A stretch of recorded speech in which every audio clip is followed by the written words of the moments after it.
Okay, update. I went shopping right after I shot the original part of this video, and I was able to get one more figure. Optimus Prime.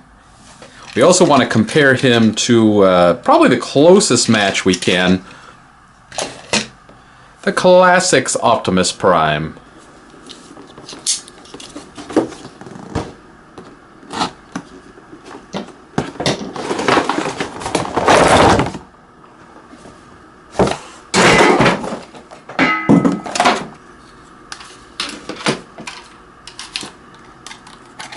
Ah, now this is a nice thing to have. This was not on the original Optimus Prime trailer. So when you would set up the base mode, it would always lean back a little bit. But not anymore, baby. And that peg's going to be real great for your suspension and exhaust when you drive over that. I know there are other Optimus Primes out there aside from this one, but I thought this would be the nearest match, because there are so many different Optimus Prime figures. I don't think there's enough room on this table for all the ones I have even in this room. Fair comparison would be to the War for Cybertron version. We'll put him over there. Still a great figure. They actually pretty much could have just taken this figure and done a little bit of retooling. I think they would have been fine, but they decided to start all over again, pretty much. Oh no, I lied. There are definitely some reused bits of molding here. He's got the same lower legs here for the most part. Same detailing. Plastic color's a little different. They changed the hinge on here. You can see the different designs, the different way they designed that there. But they started with the same lower legs. Anything else the same? Nope, the fists are different. The fists actually open up on him. Very nice. Very nice. Not something I was expecting. But that looks like to be the only part they reused. The head is the same as well. Okay, I didn't really want to cover the transformation in these reviews, but this thing is it's just so wonderful. Look at transform that, and he's got all these little panels. He doesn't have any parts on him that are just exposed and hollow. I mean, there are certain hollow parts, but they're parts that would have been hollow even if Hasbro didn't change the way that the fundamental way they make some of these toys. But he's just so amazing. Oh yes, and how could I forget to show off the Matrix of Leadership, which is removable. Good pose there. There you go.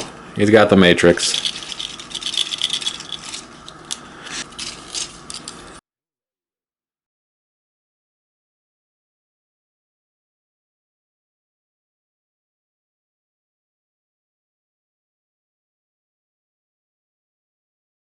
Yep, definitely the exact same feet. The leg molding on here is designed a certain way. You can see the little tab here. I was wondering how they got the wheelbases to stay the same, but still include this. And that's because they flipped the legs around. And you can even see a little remnant here. The little tab that would have overlapped. This would have been in the middle. There we go. You can see that. The proportions are wonderful too compared to these two. They're basically the same proportions. I kind of wish they could have gotten the legs to transform like this and have the wheels tuck inward. That's the only thing I feel is kind of lacking on this figure. But I mean, the compromise, it's a small compromise overall. I think in the end they end up with a much nicer figure. So it's not a huge disappointment. All right, and let's see how he looks with the trailer. Got all these spots for the holes, like one of the movie trailers. All these pegs for the oh yeah, how could I forget the repair bay mode? Not too late. No roller, as you can see. And this trailer is definitely proportionally a little small. I mean, they are... I'll put him in the middle here. You can see they're all pretty much the same scale. Yeah. But the G1's trailer scales very well with this specific figure. So this is actually quite tiny, but if this is what they have to do, and if this is how small they have to make it, I'll take it. Oop. There you go. Honestly, it doesn't look Too small on him. Would be nice to be a little longer, though. But not bad. Finally, Prime gets a trailer. The only issue? This back part does not open when the trailer's closed. You can still trick it, but it doesn't work that way. Too small to fit the deluxe size toys inside of. So not a huge loss. Not a huge loss, but it would have been really cool to have. Let's see if we can fit one of the smaller guys in there. Okay, as you can see, the smaller size class does fit in there pretty nicely. Let's see how he looks with on the other primes here. Yeah.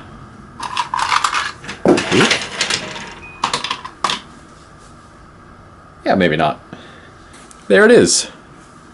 And let's get him back to robot mode so we could see him in his full-on armored mode here, or whatever you call it. And they do rotate outwards. Whoopsie. Let me look at that. That's pretty nice. Okay. There we go. Alright, not the worst. But it definitely works better on him. That comes off right there. A little jetpack looking thing here. And this comes off and he gets a little shield. There you go. Maybe something like that. You wouldn't really need to defend. Oh, I guess it depends on how you use the shield. Med bay mode. This thing would be up here.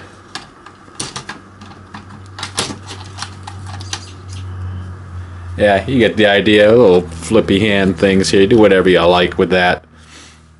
Alright, I love it. It's just a really great figure. Clearly, only one Prime surpasses them all. And it's this one. And the rest of the figures finally came in. Let's get that unboxed here.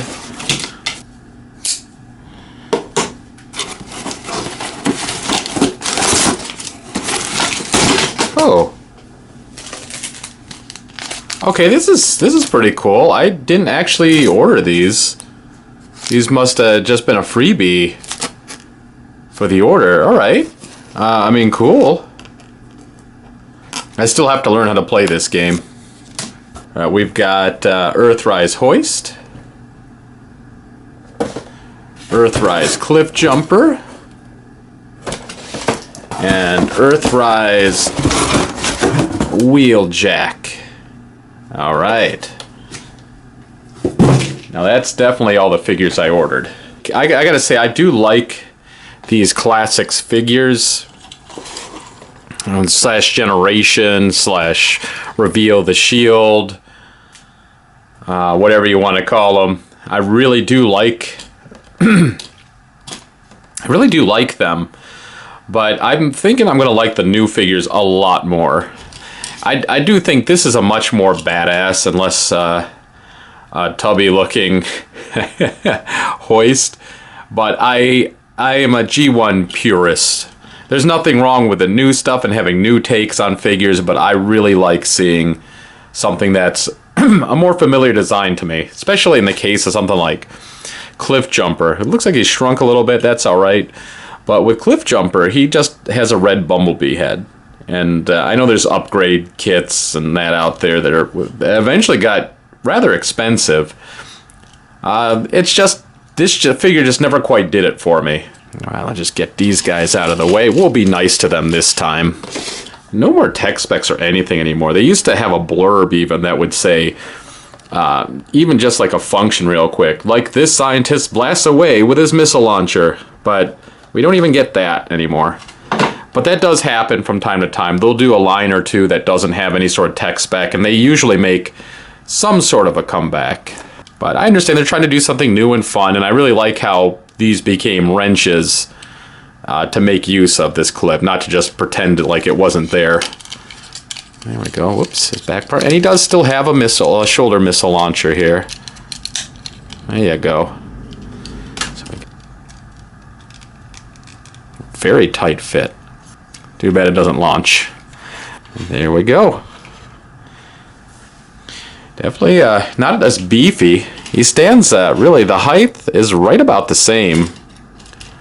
I kind of like the way they did the wings on the back. They're just a spoiler. Spoilers, it's just the spoiler. Kind of like the unique way they did the windshield. It's actually, oops, now I pushed it in too far. It's actually made up of several different pieces. I don't recall seeing this technique used on a car transformer. I mean, I'm sure it has been, I just don't recall any offhand. There you go, and definitely a far more G1 accurate vehicle mode. There you go. All right, wonderful. Yeah, I do like this vehicle mode a lot. I like the size. You can definitely see the new toys are a bit smaller. He's just a much better representation of the original Wheeljack. But nothing against modern takes on him, because this was a great attempt, and I think they succeeded, honestly, on this one. This one's just a little better. Hoist. Very, very G1 accurate. This one was designed to match his then comic book appearance a bit more. No problems with this mold either. I like it a lot. Would have been nice to have had a gun hand. Let's see if this gun hand fits on here. Well, I mean, of course it would fit. So you get it all the way on. Nope. It's real tight. I don't think I'm getting it back if I push it all the way back in. See, in the cartoon, one of his hands was a gun, so we could just take this thing. You could either just pose it in his hand like it's a gun, or push it all the way down. There you go. Not bad, I like it. Oh man, he's so deliciously G1. In this case, he's actually taller and beefier. They started making deluxe toys a bit smaller by the time they got to him, which was a bit of a disappointment. The ankle tilts, everything. Just, I do like the modern styling on him a lot, the comic book accurate styling, but this is just better. All right, let's check out the vehicle modes. Oh yeah, can't forget the what was it on him? It was a hollow projector, right? And it's in white. I like it. It's pretty cool truck mode, very much like the original toy. Kind of wish I had the reissue with me to compare it. But I like the little towing mechanism here. You can connect it to some of the whatever they're calling Micromasters right now. Battle Masters. Connect it to some of the platforms and other transformers. Not much to say about it. I mean, it's very G1 accurate to the point of like, look at all this kibble under here. And this is, I mean, he's a truck with a lift kit, so he could actually be this high. But these hands, depending on how you position them, the first way I had them positioned, it caused them to drag on the top tabletop here. So, yeah, just be mindful of the positioning. Got the little gun here. Let's take it off. I know it's not very, he doesn't really carry weaponry in the vehicle mode. I do like how they minimized the tow truck parts in the Classics toy, but it's, yeah, I mean, I do like it. I just like this one better. So you can put it, although I don't think you could really, I don't think the cars really connect to this very well. It would have been nice if there was some sort of like clip mechanism here so I could actually like tow the figure.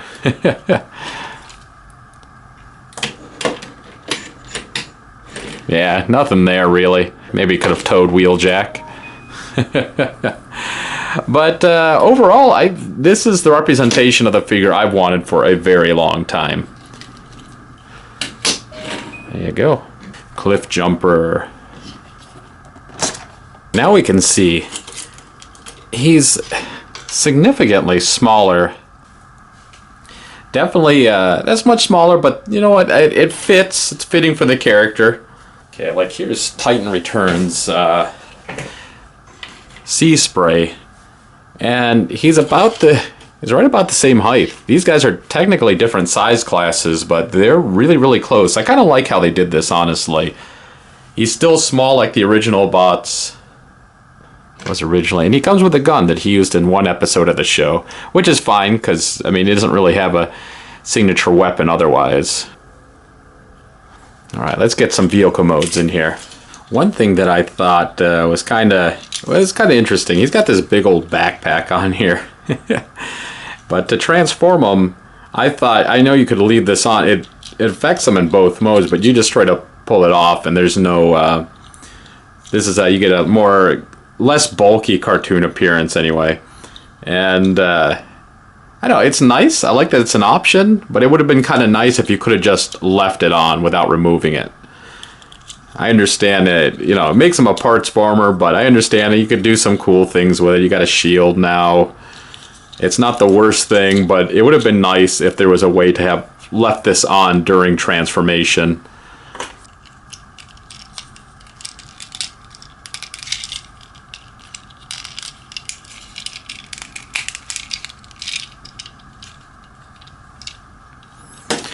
There we go, there's this gun. That makes like a winged spoiler thing with a crazy engine on it. And then one especially neat feature is these come off. The whole gun actually disassembles into different little parts. Snap. Yeah, there we go. Make a whole bunch of different configurations here. There you go. Now you've got a little more than meets the eye mode there. Super cool. Super cool. This is the kind of stuff they would have done with a Masterpiece release. A little nods here and there. That's absolutely wonderful. I love it. And I do like the car mode's actually painted in a flat paint, which is unique. I don't see this too often. I can't really call too many figures that are painted this way, but it is quite beautiful. And every bit of him is painted too. So the whole thing matches incredibly well. Would have been nice if this could have been clear too, to match the front windshield, but not a loss at all. Yeah. And the vehicle modes, he's not dramatically smaller, but considering this is supposed to imitate smaller vehicles like a Volkswagen Bug, something in that vein, this is it's a little on the small side, but I don't mind. I really don't mind. I think I like it a lot more. Again, a G1 purist here. So seeing these guys all together, I really appreciate what they've done here. They're all technically the same size class, or at least that's how they're all released. But you can see they have statures which are more in line with their cartoon appearances. He's a little taller and stockier. He's about average height, and Cliffjumper's a little on the small side. This is, I just love what they've done with the scaling here. You could even compare it to Optimus Prime back there and Grapple, who looks totally uninterested in this. But this latest batch of toys, I'm really impressed with. I liked the pictures I saw a lot, but seeing them in person, it's just, I like them even more now. I definitely enjoy the line more as a whole. And foolish me just figured out that these weren't just random bits of plastic that happen to resemble tech spec decoders. They are actually the same vein as tech spec decoders. But their packaging, which I hadn't paid any mind to because I usually just toss it out, has these little bits that are kind of hard to read. You see, you can put the decoder over it. Okay, this one was, I think, Cliffjumper, says Junkion. Here's another one. I don't know if I'll keep these or not. What's this one? Let's see. Antilla. Man, these are pretty cool. I should have... Well, you know what? I threw a bunch of these away, but I guess I'm keeping these things now, too. Dead Universe. Alright, pretty cool. Finally did an Optimus Prime with a trailer. a non-Masterpiece Prime with the trailer. It's pretty damn good for what it is, and I'm just excited that he actually has one this time around. Transformer fans will know what I'm talking about here. There's so many Primes that we would have loved to have had trailers that didn't, like this guy. He had some third-party trailers, but I don't feel like any of the third-party trailers really knocked it out of the park. But this one, I mean, it fits. It's a little short. You know what? I don't care. I love it. I'm glad he has it. It's a great figure. It's one of the best non-Masterpiece Prime toys you can possibly get. And I can't wait to see more from this Siege line. And don't worry about any of the toys you saw me knocking around. They're toys. They're pretty durable. I love them and I still have fun with them. And none of them got damaged. So, so relax. But if you want to see more videos like this, just let me know. Leave some comments down below. Tell me you think I should do more, or tell me you hated this and you don't want to see any more like this. Don't forget to like, follow, and subscribe, and follow me on social media. I have Instagram, Twitter, Facebook, probably a few others that I'm forgetting at the moment. Discord. And if you want to see me stream on Twitch live, I do it every Friday, Saturday, and Sunday night at 10 p.m. Although frequently it's 11. Let's just call it 11 because I've been pretty busy at work lately. Alright, but hey, y'all have a good one. I hope to see you in the next video.